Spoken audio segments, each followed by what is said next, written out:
What's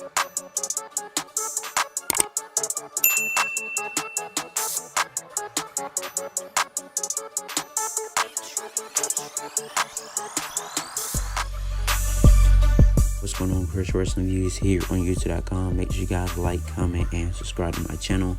And so today, you guys, I'm going to be doing my WWE Raw review from last night, August 2nd, 2021. First thing we had, Bobby Lashley came out, and he was basically just saying of how he can defeat Goldberg, so on and so forth. Then Goldberg, you guys, he ends up coming out. Goldberg looks stronger than he ever has before, which surprised me after seeing Goldberg's physique last night on Monday Night Raw. And Goldberg was basically telling him that Bobby Lashley is next.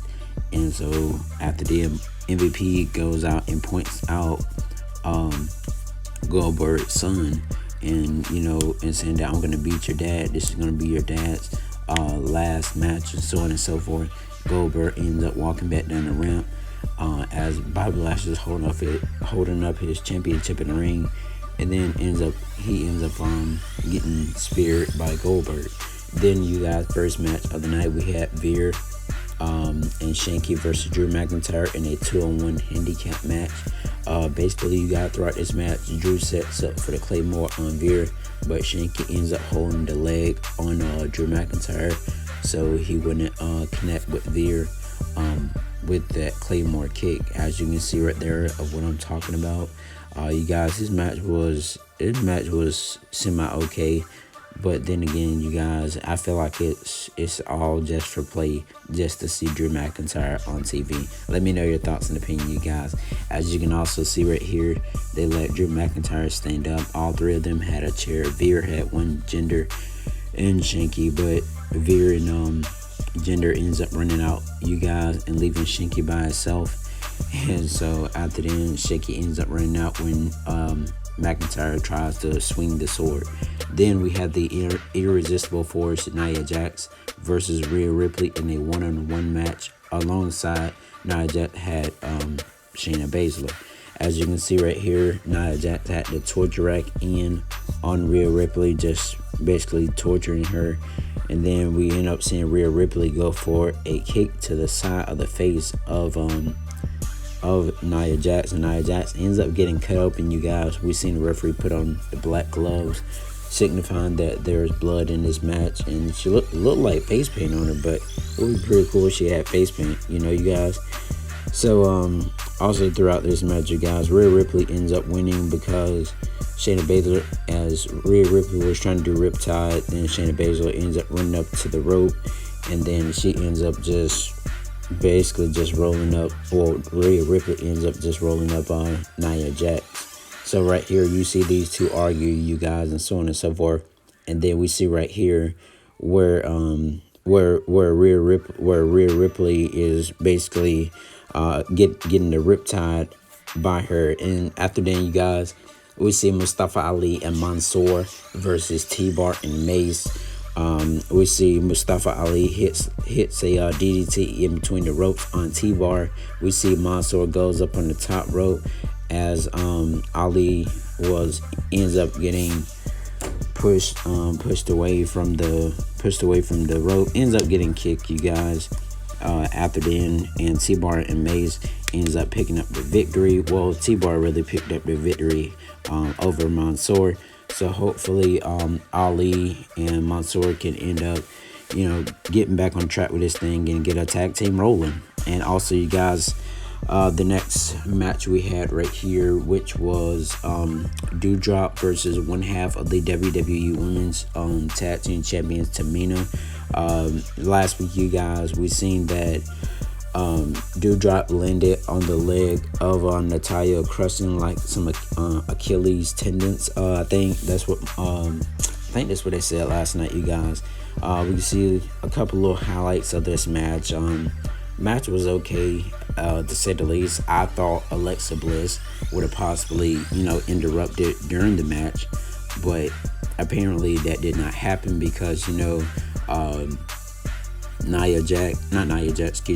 Eva Marie and Dewdrop are having a bad thing with Alexa Bliss right now. But we seen like a Samoan drop by Tamina onto Dewdrop, which surprised me. I was kind of into this match just a little bit, you guys. So it's good to see Tamina fight for her friend Natalia. Hopefully she'll recover, and hopefully we'll see her back soon. And then after the match, you guys, we see Alexa Bliss pop up on the screen with Lily, and basically was saying that the loser of this match is Eva Marie, what Eva Marie normally says.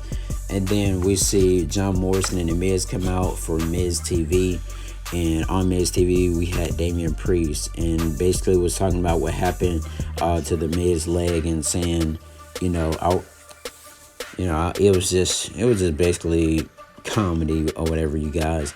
And then Damien Priest ends up getting in the face of the Miz, because Miz said he was gonna slap him, and Miz ends up pulling one of the drip sticks out, and John Morrison had one too. Then, you guys, after then, we end up seeing where John Morrison gets out the ring, and then we see Damien Priest use the drip stick and spray the water in the Miz's face with all 3 drip sticks that were inside the bucket of the Miz. And then so it ended up becoming a match with Damien Priest versus John Morrison. As you can see, Miz was spraying the water at Damien Priest while he was up on the top rope. John Morrison came in for like a back rolling light move onto Damien Priest on the inside of the ring. Starship Pain was almost set up by John Morrison, and then after then we see the what's that move called, the Reckoning, by Damien Priest, and Damien Priest ends up picking up the victory over John Morrison. So it was it was pretty cool, to say the least, you guys, to see those 2 competitors fight. I wonder, will we see Damien Priest as the new United States champion once he fights Sheamus? And then we see Sheamus ends up attacking Damien Priest after the match. And then we end up seeing right here, you guys, where Ricochet ends up coming out to help, so on and so forth. And then so we end up getting a tag team match where it was Ricochet and Damien Priest versus Sheamus and John Morrison. So this was the 6th match of the night, and we see right here where it was like a pin going on, you guys, but it ends up getting reversed.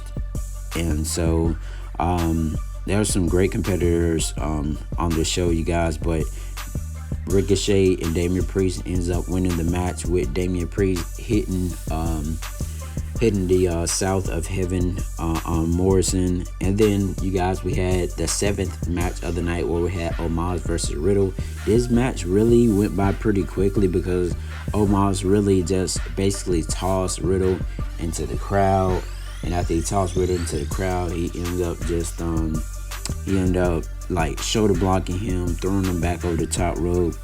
And then after then, we see the Colossal Slam. You guys, that's what I call it, a Colossal Slam by Omos, and Omos ends up picking up the victory. AJ Styles wasn't on the show tonight, but maybe he was backstage. If he wasn't, that's really a surprise, you guys, to say the least. And then the 8th match of the night, you guys, we had Karrion Kross, the WWE NXT champion, versus Bask in Glory Keith Lee, a rematch from last week on Monday Night Raw, where Karrion Kross beat Keith Lee, and Keith Lee was supposed to win last week, as it was reported, but he did not win. So I guess they, changed their mind.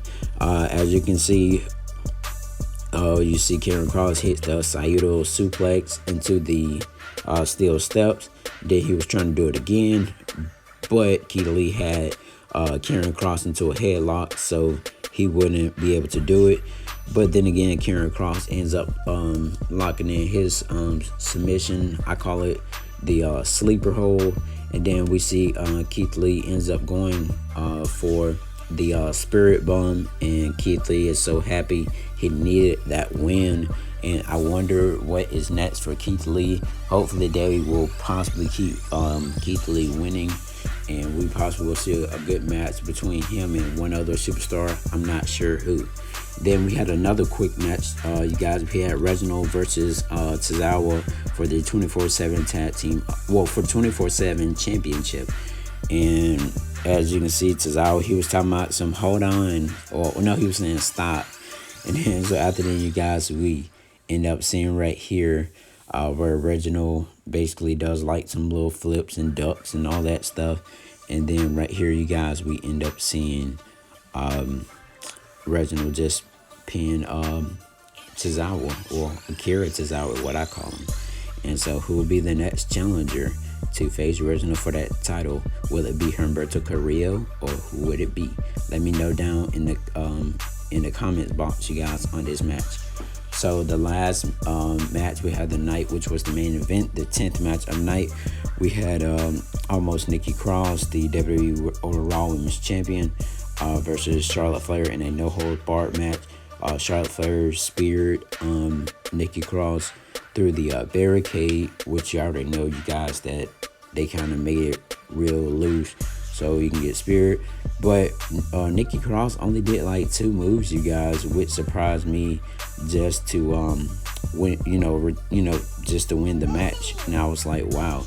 But thank you guys so much for watching Chris Wrestling Views here on YouTube.com.